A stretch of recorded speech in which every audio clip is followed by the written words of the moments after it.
प्रिय विद्यार्थियों, गांधी दर्शन के अंतर्गत हमने गांधी जी का प्रारंभिक जीवन पढ़ा, उन पर किन किन तत्वों का प्रभाव पड़ा वह पढ़ा। उसके बाद हमने दक्षिण अफ्रीका में नस्ल भेद के विरुद्ध उनकी जो भूमिका थी वह पढ़ी। अपने जीवन का एक बहुत बड़ा कालखंड उन्होंने दक्षिण अफ्रीका में गुजारा।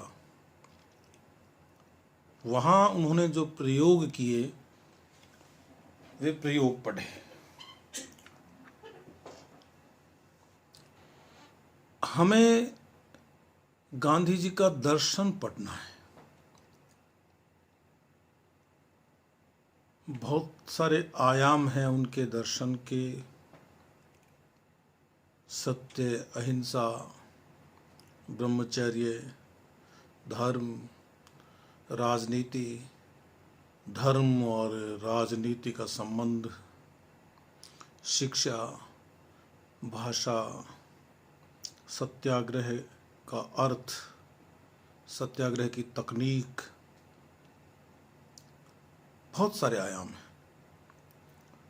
लेकिन उसके पहले हमें ये देखना होगा कि राष्ट्रीय आंदोलन में, भारत के राष्ट्रीय आंदोलन में, या इसको थोड़ा बड़े स्वरूप में कहें तो भारत के स्वतंत्रता संग्राम में गांधी जी की भूमिका क्या थी। वैसे तो गांधी दर्शन के विभिन्न आयामों को पढ़ते हुए राष्ट्रीय आंदोलन में किए गए उनके प्रयोग हम पढ़ेंगे, लेकिन उसके पहले संक्षेप में हमें ये देखना होगा कि राष्ट्रीय आंदोलन में, या इसको मैंने कहा ना कि बड़े रूप में देखें तो भारत के स्वतंत्रता संग्राम में गांधी जी की भूमिका क्या थी। जनवरी 1915 में गांधी जी दक्षिण अफ्रीका से भारत लौटे। इस समय तक वे दुनिया में खासा लोकप्रिय हो चुके थे। बीच में भारत आए भी थे, वापस भी गए थोड़े समय के लिए। तो यहाँ का जो जागरूक समाज था वह गांधी जी के बारे में जान चुका था। गोपाल कृष्ण गोखले उनके राजनीतिक गुरु थे। तो जब वो भारत आए तो उनका बड़ा गर्मजोशी से स्वागत हुआ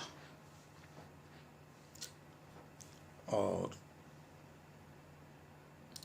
गांधी जी चाहते तो सीधे सीधे राष्ट्रीय संग्राम में कूद सकते थे, लेकिन बड़े समझदार आदमी थे ना। उन्होंने सोचा कि पहले एक बार इस देश को थोड़ा और करीब से देख लिया जाए, इसको समझ लिया जाए, यहाँ के लोगों की भावना को समझा जाए और यह देखा जाए कि यदि मैं कहीं कोई शुरुआत करता हूं तो मुझे यहाँ की आम जनता से कैसी प्रतिक्रिया मिलने वाली है। नेताओं की प्रतिक्रिया तो अच्छी थी, तो वो गोखले जी से मिले, गोपाल कृष्ण गोखले। गोखले जी ने उनको एक राय दी जो वैसी ही राय थी जैसा वो सोचते थे। उन्होंने कहा कि एक बार आप इस देश का दौरा कर लीजिए और उसके बाद में आप अपनी कोई सक्रिय भूमिका तय कीजिए। तो गांधी जी ने ये सोचा कि एक तो अपना कोई ठिकाना होना चाहिए। अहमदाबाद में अपने आश्रम बनाने की अपना आश्रम बनाने की योजना में लग गए। और फिर ऐसा तो है नहीं कि देश में जागृति थी ही नहीं, जागृति थी देश में। होम रूल आंदोलन चल रहा था, पूरे देश में जोर पर था। गांधी जी उसमें शामिल नहीं हुए। दूसरा ये कि कांग्रेस की स्थापना तो इस समय तक करीब करीब 30 साल हो गए थे हुए, और इस समय तक कांग्रेस ने जो नरम नीति अपना रखी थी, कांग्रेस की स्थापना में ही नरम नीति थी, उस नीति को छोड़ दिया था। वो अप्रासंगिक हो चुकी थी। तिलक आ गए थे, सक्रिय हो गए थे तिलक। 1907 में कांग्रेस का विभाजन हुआ, फिर बाद में दूसरी बातें हुई। तो गांधी जी को ये लग गया था कि इस देश में जनता इतनी जागरूक तो है कि वो स्वराज्य से कम पसंद नहीं करती कुछ पाना। तो गांधी जी ने लिखा भी है, मैं बता देता हूं कि उन्होंने क्या लिखा है। उनके शब्द सुन लीजिए एक बार। मैं किसी संगठन में तभी शामिल हो सकता हूं जब मैं उसकी नीतियों को प्रभावित करूं। मैं उसकी नीतियों से प्रभावित होने के लिए उसमें शामिल नहीं होऊंगा। आगे लिखते हैं, इसका अर्थ यह नहीं है कि नई रोशनी को ग्रहण करने के लिए मेरा दिमाग खुला हुआ नहीं है। मेरे कहने का अर्थ यह है कि यह नई रोशनी इतनी प्रभावी हो, चकाचौंध करने वाली हो कि मुझे सम्मोहित कर ले। यानी गांधी जी उसी आंदोलन से जुड़ सकते थे जो उनकी रीति, उनकी नीति से मेल खाता हो। तो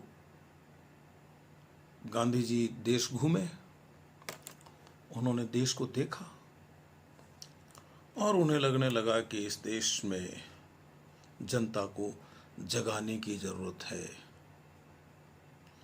जनता को जगाने का मतलब ये नहीं है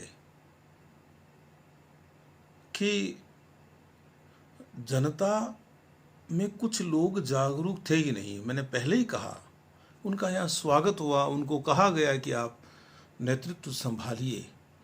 लेकिन गांधी जी की मंशा ये थी, उनकी इच्छा ये थी कि लोग जागरूक हैं लेकिन वो संख्या में कम है। ज़्यादा लोग जागरूक होने चाहिए। जितने ज़्यादा लोग जागरूक होंगे उतना ही आंदोलन मजबूत होगा, आंदोलन अच्छा होगा, आंदोलन फलदायी होगा। तो प्रारंभ में उनके 3 संघर्ष महत्वपूर्ण हैं जिनको हमें जानना चाहिए। एक तो बिहार का चंपारण आंदोलन, और बाद के 2 आंदोलन अहमदाबाद के और खेड़ा के, ये दोनों गुजरात के आंदोलन। और ये तीनों ही आंदोलन स्थानीय थे। तीनों ही आंदोलन किसानों और मजदूरों की आर्थिक स्थिति से जुड़े हुए थे, आर्थिक मांगों से जुड़े हुए थे। और इसमें जो चंपारण और खेड़ा का आंदोलन था वो किसानों का आंदोलन था, और अहमदाबाद का आंदोलन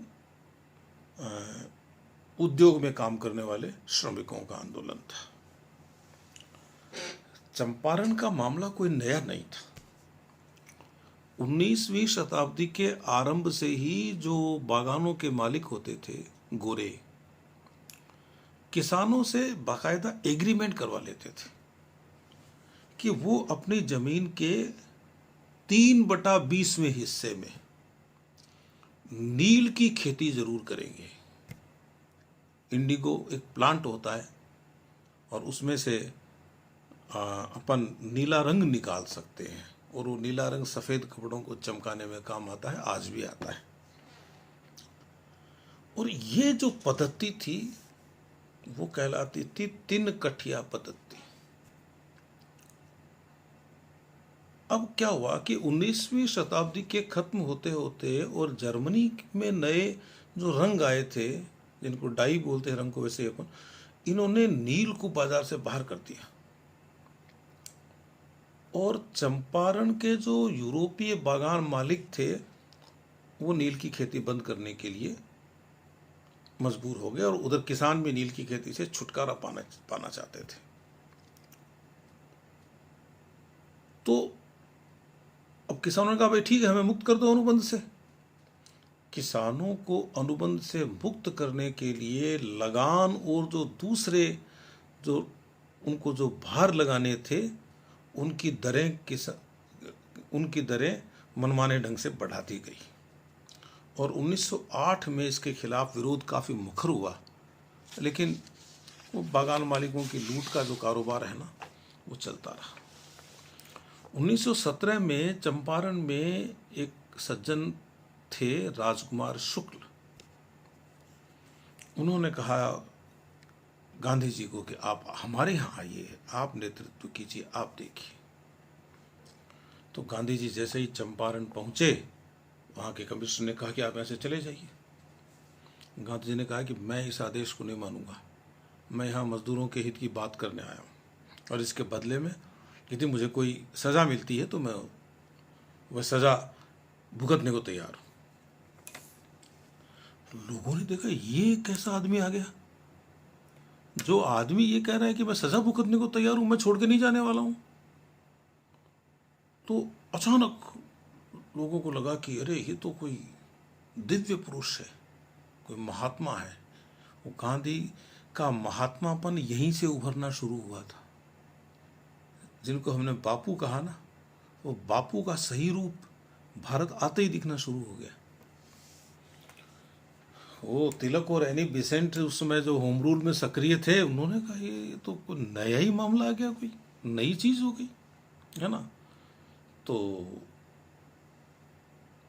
गांधी जी ने साहब कहा कि भाई मैं किसी भी अनुचित आदेश को नहीं मानूंगा, लेकिन उसके विरोध में किसी प्रकार की हिंसा भी नहीं करूंगा, मैं शांतिपूर्ण प्रतिरोध करूंगा।